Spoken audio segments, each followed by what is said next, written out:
तो भैया भारत में सीए लागू होते ही मुसलमानों में एक तरीके से भागदड़ मच गई है। वो अपने आप में सोच रहे हैं कि उनका इस्लाम खतरे में है। उनको जब भी कोई नया कानून लागू होता है तो हमेशा यही एहसास होता है कि इस्लाम खतरे में है। आखिर सीए से इस्लाम का क्या नुकसान हो रहा है, ये तो हम खुद ही नहीं जान पा रहे। भैया आप ही बताएं कि इस्लाम कैसे खतरे में हो जाता है। जब भी कोई नया कानून आता है तो इस्लामिक कट्टरपंथी जो हैं वो हमेशा यही सोचते हैं कि उनका इस्लाम खतरे में आ गया है। अब भैया मुसलमानों को लगता है कि अब हमारा क्या होगा। मुसलमान अब ये सोच रहे हैं कि हमको भारत देश में अधिकारों से वंचित ना कर दिया जाए। अब भैया मुसलमानों को क्या होगा, कहीं सीए से मुसलमानों का इस्लाम खतरे में ना आ जाए। तो भैया सीए का पूरा मतलब होता है सिटीजनशिप अमेंडमेंट एक्ट। अब इसे हिंदी में नागरिक कानून संशोधन कहा जाता है, जिसको नागरिकता संशोधन कानून भी कहा जाता है। 2019 में अफगानिस्तान, बांग्लादेश और पाकिस्तान से आए हिंदू, सिख, बौद्ध, जैन और पारसी क्रिश्चियन धर्मों के प्रवासियों के लिए नागरिकता के नियम को आसान बनाया गया है। पहले किसी व्यक्ति को भारत की नागरिकता हासिल करने के लिए कम से कम 11 साल यहाँ रहने की अनिवार्य था।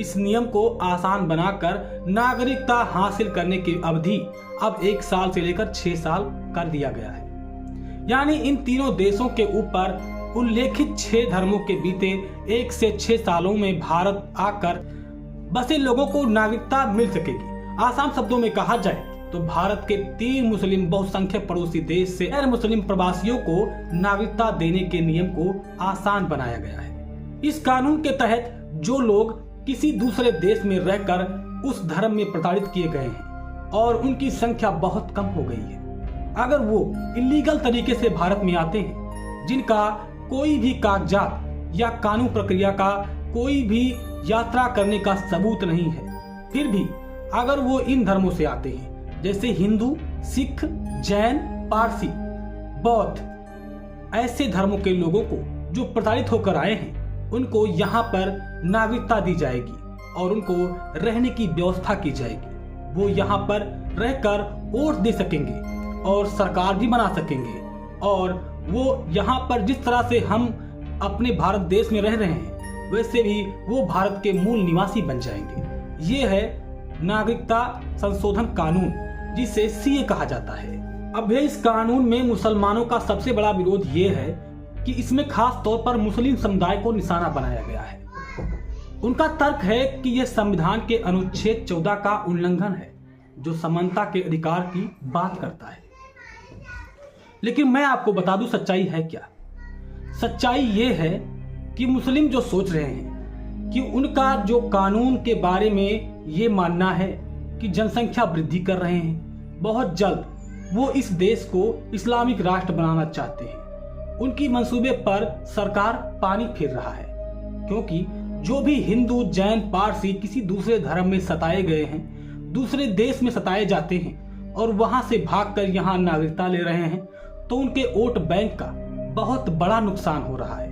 मुस्लिम हमेशा जनसंख्या वृद्धि करने में लगे हैं। वो सोचते हैं कि 2047 तक भारत में एक मुस्लिम राजा यानी मुस्लिम प्रधानमंत्री राज करेगा।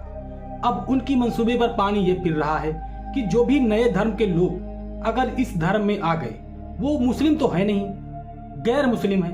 गैर मुस्लिम का मतलब ही यही हुआ कि हिंदू, जैन, पारसी, बौद्ध ये ज्यादातर हिंदू धर्म से ही कन्वर्टेड हैं, जो अपने आप को हिंदू ही मानते हैं।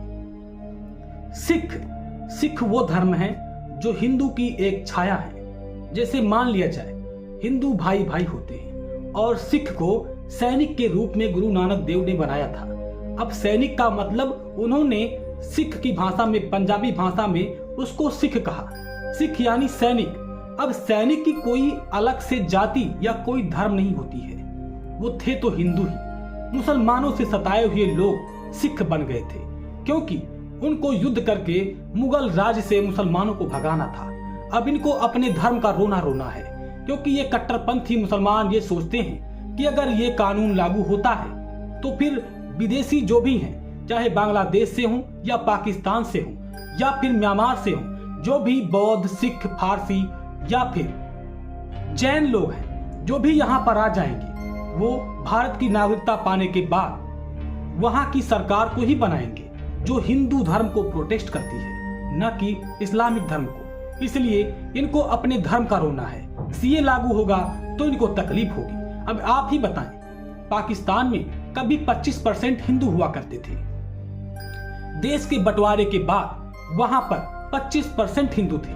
आज वहां पर सिर्फ 5% हिंदू रह गए हैं और वहां के लोगों को इतना प्रताड़ित किया गया है कि वो लोग भागने पर मजबूर हो गए हैं। लेकिन भागे तो भागे कैसे? क्योंकि बॉर्डर भी सख्त है, आ सकते नहीं हैं। अब नहीं आ पाएंगे तो जो आ गए हैं वो यहाँ के नागरिक बनने चाह रहे हैं। इस कानून के तहत जो 2014 तक यहाँ पर किसी दूसरे देश से लोग आए थे, वो भी इलीगल तरीके से, जिनका कोई कानूनी कागजात उपलब्ध नहीं था, वो भी इस भारत में रहकर भारत की नागरिकता पा सकेंगे। लेकिन इसमें सिर्फ गैर मुस्लिम ही हैं। कारण ये है कि जो मुसलमान हैं उनकी कई अलग अलग देश हैं, वो कहीं भी रह सकते हैं। लेकिन हिंदू, जैन, पारसी, सिख, ये सिर्फ हिंदुस्तान के ही धार्मिक लोग हैं, जो हिंदुस्तान ही इनको शरण दे सकता है।